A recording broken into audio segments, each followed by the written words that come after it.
Welcome to your weekly Seize the Day cruise show powered by Travel with Brigitte. Now let's turn it over to our hosts, Carla Mesa and Julie Williams. Julie, what's the topic today? And I'm Julie Williams, along with travel agent and cruise expert Carla Mesa on the Seize the Day cruise show powered by Travel with Brigitte. So you see a cruise for, say, $5.99. Okay, that's not exactly what it's going to cost you, okay? So today we're going to talk about regular add-ons and also new fees that are being implemented in different places for 2026. The cruise fare is really only the beginning. The prices may look low in the ads, but you're going to be adding taxes and port fees and gratuities and transportation and miscellaneous charges depending on where you're going and how long. And then you have to budget for drinks and Wi-Fi. Those can get pricey, and dining upgrades and excursions. And how in the world do you budget for all this, right? Especially if you're not a seasoned cruiser and you don't have the experience of how much you might drink, what kind of internet, how much internet you would use, stuff like that. So, and then in 2026, more destinations are adding or even expanding passenger charges. So the real all-in number, which skyrockets is the best word to use, a lot quicker than you would expect. So what are some of the new fees, Carla? What can we expect? Well, you're spot on with that. There is a lot more that can go into your general, cruise fare that you don't think about. That's right in that sticker price. But, you work with a travel agent and you find out what you really need, what you might not need to get comfortable with that end number. But things that we can't control, things that your travel agent cannot say you have a choice in paying, is what we're going to go over today. Because yes, 2026 just started and there are some new taxes, specifically port taxes. So with us being here in Texas and Galveston being our, kind of base port, we do a lot of the Mexican kind of Gulf stops. Those are our ports that we stop in a lot. And Mexico introduced a cruise passenger tax, but it actually went into effect in 2025. It went into effect on July 1st, and the fee was only $5. But the new change coming this year in August 2026 is it will increase to $10 now. These, the cruise lines typically will collect that as part of your fare. It's usually in that bundle. It's part of your taxes and fees that, you're not really sure where it goes, but this is one of those things that's where it goes. So you're going to see an increase. It's only about $5. So we're going to hope that that's not a crazy jump in what we see compared to last year. But again, these cruise lines, they kind of have to adjust. They have to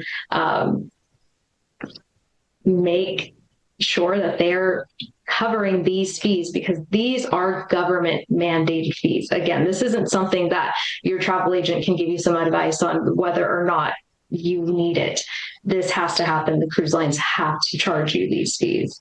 Right. I mean, it has to be paid. They just need to move it on to you. But I have a question about this Mexico charge. What I'm not sure about is, like, let's say you're going on a Caribbean cruise that has 2 Mexico ports on one voyage. Are you going to pay this twice, or are you just going to pay it once for stopping in Mexico on this cruise? To my understanding, it is per port. I prefer to see it that way. I prefer to kind of inflate that fee rather than assume it's less, especially because you're visiting ports on different days and you're usually required to go back out into international waters. So technically you landed in Mexico at one port and then you left and then you came back. So that's why I just try to stick with that understanding. But we could probably do some more research, or someone, if you know the true answer, please let us know. Yeah, put us in the comments below. We'd love to hear it. Yeah. So where else is this happening besides the Caribbean? So another really big one that it was supposed to start as of, the new year of 2026, but it's been put on hold because, it's literally in court right now because they're not sure that this is actually something that the state can do. Hawaii is trying to pass a law that will apply an 11% tax on cruise passengers' fares. This is going to be dependent on the number of days you're on is in Hawaii. So say you're on a 14-day Hawaii sailing and half of those days you're in a Hawaii port, 7 days. That's 7 days that they will apply an additional 11% tax. And right now, they're actually trying to bump that number. Do you know what number? Is it about 14, 15%? It's 14%, but that's going to depend on, that's going to be like a state tax, which is, I believe that's the 11%. And then counties and cities that each individual port is in are going to be able to add. So you could pay up to 14% total per passenger per day on these Hawaii cruises. It'll be 11% state of Hawaii tax, but if you're at the Honolulu port, then you have an additional 3% that's going to the city of Honolulu. Is that what we're seeing? It's never been more important to have a travel agent, because that is what we're seeing. And travel agents know what to look for. So there won't be cheaper online because, well, first of all, that's a myth anyway. You can't get it cheaper online than a travel agent can get for you. But okay, so we're talking about port fees and taxes and gratuities, et cetera, et cetera, et cetera. For some people that haven't cruised a lot, can you explain what each one of those is? Definitely. So port fees versus taxes versus gratuities. First of all, with most cruise lines, the port fees and the taxes will be there on your price sheet. You know, the breakdown of your cruise fare, any packages you might have chosen, and, you know, room upgrade. Port fees and taxes will always be there at that very bottom line. You know, obviously your taxes are going to be dependent on your residency, what state you're in, what your sales taxes are. So that number, you know, can or don't add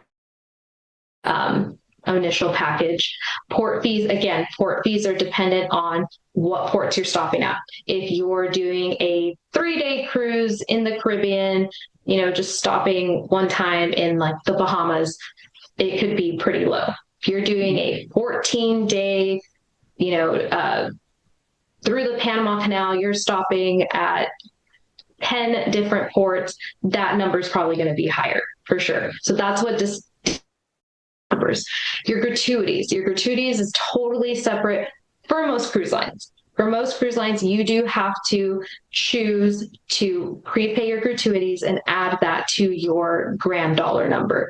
Some people choose not to do that, and they prefer to pay gratuities throughout their sailing and do that in person. They think it's a better idea that because they get to, you know, actually hand it over and stuff. But we like to suggest to really add that to your grand final number before you're sailing, because you don't always see everyone that's working for you. You don't always get to hand over the actual tip you want to the person that was, you know, washing your sheets or was cleaning up after you at the pool every day that you were there with your 3 kids, and you just didn't even notice because every time you went back, everything, you know, empty cups and dirty towels were already taken care of. So that's kind of the difference between the big main 3. You're listening to the Seize the Day Cruise Show, powered by Travel with Brigitte. We'd love to hear what you have to say about this topic, so be sure to leave a comment below. Well, you know, I want to let you know we have a digital download in the show notes below that can help you kind of budget for some of these, which it seems like for 2026, at least so far, the main increases are ports. So they vary by where you're going. And so we can't be the be all and end all final expert. You've got to talk to your travel agent about when and where and all that. What would you say are the 5 biggest silent budget busters that people find on cruise ships? Where did they tend to overspend? Number 1 is going to be drinks, because when you're sitting there a year before, 6 months before, doing your, trying to pick out what, or trying to pick out your, your perfect price, you're going to look at it and you're going to be like, I don't need to pay this dollar amount per day to have, I don't really drink coffee on a regular basis, or I don't have to have soda with every meal, or I'm going to take my own water bottle and I will be fine on water and tea the whole time. That's almost never the case. Especially once you're on the ship, you're on vacation mode, you don't want to say no to a craving. Like you want that specialty coffee looked good and you're tired and you want the most of the day. Why are you going to deny yourself? And most people won't when they're on vacation. So that is a big silent budget buster. That's going to be my number one, because people really do look at those packages and they think, it's just not worth it for me. I'm not really going to get the most out of it. And then they probably come back with a bill that was higher. Right. That $5 Mexico fee, or $10 at the end of the year, is really not a whole lot. But then when you add on to that the coffee and the drinks and the internet and all these other things that you didn't anticipate, how can we budget for these fees so we can protect our deal? I mean, we're not going to get it for the $5.99 or whatever, but how can we, again, protect and anticipate our budget? So again, number one thing is going to be working with a travel agent that you give your budget to, and you let them do the legwork of finding what's going to work for you in that dollar amount, or them at least giving you the honest answer of, this is what you can get, but if this is what you want, this is kind of how the little extra you might want to spend. Or, my biggest piece of advice is the more advanced you book a sailing, usually the less expensive it'll be. And the more time you have to pay that out. Especially here at our travel agency, we try our best to work with our clients on different payment schedules that work for them, whether that means it's monthly or quarterly, or if it's the day after they get paid every 2 weeks, whatever works for you. Oh, yeah. And we work for you for free. By the way, the cruise line will give us a commission, but we work for you for free. It doesn't cost you any more than it would if you booked it yourself. So have an advocate on your side by going to bookings at travelwithbrigitte.com.